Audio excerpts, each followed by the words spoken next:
Welcome! So, today we are diving deep into a vehicle that's been making some serious waves in the Indian auto scene, the brand new Tata Harrier EV. I mean, it's big, it's fully electric, and boy does it come with some bold promises. Let's get into the nitty-gritty and see if this thing actually lives up to all the hype. You know, Tata is throwing down the gauntlet with this one. They're calling it India's most powerful homegrown SUV. Now that is a massive claim. So is that just some slick marketing, or does the Harrier EV really have the muscle to wear that crown? Well, that's exactly what we're here to figure out. All right, here's our game plan for today. We're going to kick things off by looking at where it fits in the market. Then we'll get into all the good stuff, the power, the performance, the tech. After that, we'll check out what the experts are saying and, maybe most importantly, what actual owners are experiencing. And finally, we'll tie it all together to help you figure out if this is the right SUV for you. Okay, let's set the stage. The Harrier EV isn't just another electric car hitting the streets. Nope. This is Tata's big, strategic answer to a market that is changing at lightning speed. You've got competitors like the Mahindra XEV 9e and the BE6 making a lot of noise, so Tata knew they had to come out with something special. This is their challenge. And you can see their strategy crystal clear right here. They've priced the entry-level Harrier EV just a smidge below its main rival, the Mahindra XEV 9e. It's a really smart move, right? Grabs your attention immediately by being just that little bit more affordable, at least on paper. Now for the part that really gets your attention, the wow factor. We're talking about the specs, the numbers and features that are designed to make you do a double take. This is the stuff that gets you through the showroom doors in the first place. Whoa! Okay, look at that. 0 to 100 kilometers an hour in just 6.3 seconds. For an SUV of this size, a family SUV, that is incredibly fast. We're getting into proper sports car territory here. Just that number alone tells you everything you need to know about the kind of performance Tata was gunning for.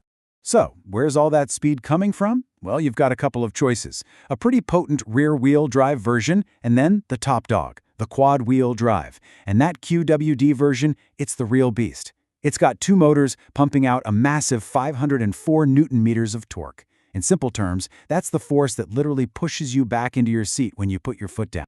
The secret sauce behind all this is what they're calling the Active EV Plus architecture. And this is key. It's not just a petrol car with the engine swapped out. No, this is a purpose-built EV platform designed from the ground up. That's what allows for those big batteries, that awesome quad-wheel drive, and some seriously cool features like V2L, which means you can power a laptop or even a coffee maker right from your car. And even V2V, where you can help out a fellow EV owner with a bit of a charge. And the tech doesn't stop there. You're getting a massive 14.5-inch screen, a system that can literally park the car for you, a transparent camera view so you can see what's directly underneath the front, an advanced suspension, a premium JBL sound system. I mean, they've thrown the whole kitchen sink at this thing. It's clearly positioned to feel like a premium, feature-packed SUV. Okay, so the specs look absolutely incredible on paper. But how does all of that tech and power actually feel in the real world? For a much-needed reality check, we're turning to the pros at Team BHP, one of the most respected names in Indian auto journalism, to see if the reality matches the hype. And they give us a really fair, balanced picture. On the pro side, you've got everything we just talked about. Amazing performance, a seriously capable all-wheel drive system, a laundry list of features, and that solid build quality. But they also point out the cons. The battery placement means the rear floor is a bit high, which might impact comfort on long trips. There's a chance of running into small electronic bugs, and of course, the big one for many. Tata's after-sales service can be a bit of a mixed bag.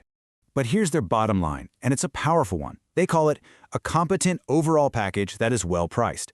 And that's really the key takeaway from the experts. Even with a few flaws, the value proposition here is just undeniable. You are getting a whole lot of car for your money. Expert opinions are fantastic, but what about the people who actually live with this SUV day in and day out?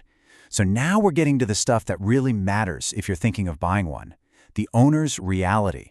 This is where the brochure promises meet the Monday morning commute. And right off the bat, we had a bit of a debate. Here's a user on Reddit talking about their relative's experience with the QWD model, saying they needed 2 charging stops for a 450-kilometer trip. Now, this is the kind of story that gets people nervous, right? It's the perfect fuel for range anxiety. But then, on the flip side, you get a completely different take from another actual owner. This person says getting over 430 kilometers is easy, and you could even stretch it to 500 if you're careful with your driving.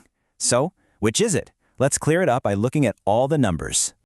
Okay, so here's the breakdown. The official claimed range, that ARAI number, is over 600 kilometers. You can pretty much just ignore that. It's always a best-case scenario number. Tata's own estimate is more grounded, around 480 kilometers. But the number that really truly matters is that one at the bottom, what real owners are getting. And consistently, it's somewhere between 400 and 450 kilometers. That is a solid, very usable real-world range. And it's not just about range. A few other common themes pop up from owners. Yeah, some have seen minor electronic glitches, but a simple restart of the car often fixes them. The ride comfort and suspension get rave reviews pretty much across the board. That concern about inconsistent service does keep coming up. And here's a big one. Even people with the less powerful models say the performance is more than enough for anything you'd need. All right, we've looked at the specs, we've heard from the experts, and we've listened to the owners. So it's time to bring it all home and tackle the biggest question of all. Is the Harrier EV the right SUV for you? You know, one owner really nailed it. The choice here seems to boil down to this. Are you looking for practicality and comfort, or are you after the cool factor? Some competitors, like the Mahindra BE6, are leaning hard into that futuristic, driver-focused vibe. The Harrier EV, on the other hand, seems to be all about being a fantastic, spacious, comfortable all-arounder for the family.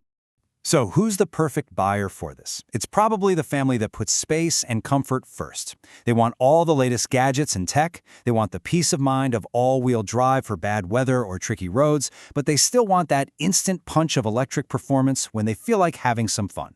And that just leaves us with one final, much bigger question to think about. When a homegrown SUV can offer this much performance, this much range, and this much capability, all at a price that's competitive with its petrol and diesel rivals, well, you have to ask yourself, are we witnessing the beginning of the end for the internal combustion engine?